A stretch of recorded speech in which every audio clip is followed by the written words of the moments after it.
All right, let's talk about fat loss. If you've ever tried it, you know exactly how confusing it can get. I mean, the internet is just a total mess of conflicting advice, right? It feels impossible to figure out what actually works. So in this explainer, we're going to cut through all that noise and get right to the truth. One day, you hear you've got to do two. The next day, it's no, cut out all your carbs. Then your friend swears that the only thing that works is you have to start fasting. And just when you're getting used to that, someone else says, actually, you need to start eating carbs again. It is absolutely exhausting, isn't it? It just leaves you completely stuck, wondering, with all of this back and forth, what is the real scientific truth when it comes to losing fat for good? So, you know what? Let's just forget all those fads for a second. Let's push all that noise to the side. Because underneath all of it, there's one single, unchangeable scientific rule that controls everything. And this is it, the calorie deficit. It's really just a basic law of energy balance. To put it simply, when you eat fewer calories than your body burns, your body needs to find that extra energy from somewhere. And guess where it looks first? Yep, your stored body fat. That, right there, is fat loss. And this is so powerful to understand. It doesn't matter what the diet is called. Keto, paleo, fasting, you name it. If it works, it's because it somehow helped you create a calorie deficit. That's it. No diet, no magic supplement, no crazy workout can ever get around this fundamental rule. Okay, so if the rule is so simple, why do so many of us struggle with it? This is where we need to get into the why and the how so you can finally make this rule work for you. Well, the truth is, creating a deficit is way harder than it sounds in the real world. We're not great at portion control. We end up overeating healthy foods like nuts or olive oil, not realizing how calorie-dense they are. We have no idea how many calories are in that restaurant meal. And for so many of us, all the good work from the week gets completely undone over the weekend. On top of that, we ignore the basics, like water, sleep, and just walking, all while expecting to see results, like yesterday. So what's a realistic target then? The sweet spot for a deficit that you can actually stick with is somewhere between 300 and 500 calories below what your body needs to maintain its weight.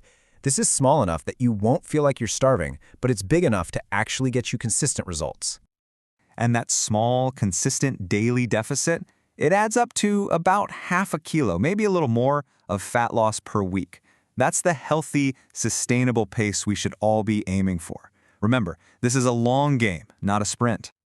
Now, a calorie deficit is the rule, but it is not the whole picture. To make this last, you need a solid blueprint, and that blueprint is built on 4 key pillars. Think of it like a sturdy table. You need all 4 legs to be strong, or it'll fall over. First up, nutrition. Keep it simple. Home-cooked meals with plenty of protein. Second, movement. Don't overthink it. Just aim for 8,000 to 10,000 steps a day. Third, strength. Get in the gym 2 or 3 times a week. Building muscle is amazing for your metabolism. And fourth, the one everyone forgets, lifestyle. You have to manage your sleep, your stress, and your hydration. Honestly, without this last one, the other 3 just don't stand a chance. Okay, so theory is great, but what can you actually do today? Let's turn all of this into a super simple action plan with habits you can start right now. Look, you don't need to change your entire life overnight. Just start here. Try adding a source of protein to every single meal. It makes a huge difference in keeping you full. Fill half your plate with vegetables. Get those steps in. Drink just 1 extra liter of water. And try this. Stop eating when you feel about 80% full, not stuffed. And no, you don't have to ban junk food. Just keep it limited. Small, consistent habits, that's the real secret. All right, let's talk about what might be the most important piece of this puzzle. We have to change the way we measure success. It's time to start looking way beyond that number on the scale. Let's start with what we need to stop doing. Crash dieting, starving yourself, obsessing over every single carb, that mindless snacking habit, letting weekends become a free-for-all, and panicking every time your weight fluctuates day to day. These are all traps. They just set you up for a miserable cycle of failure. Instead, let's shift our focus to things that really show progress. How's your energy? Are you hitting your step goal most days? How are you sleeping? Are you getting stronger at the gym?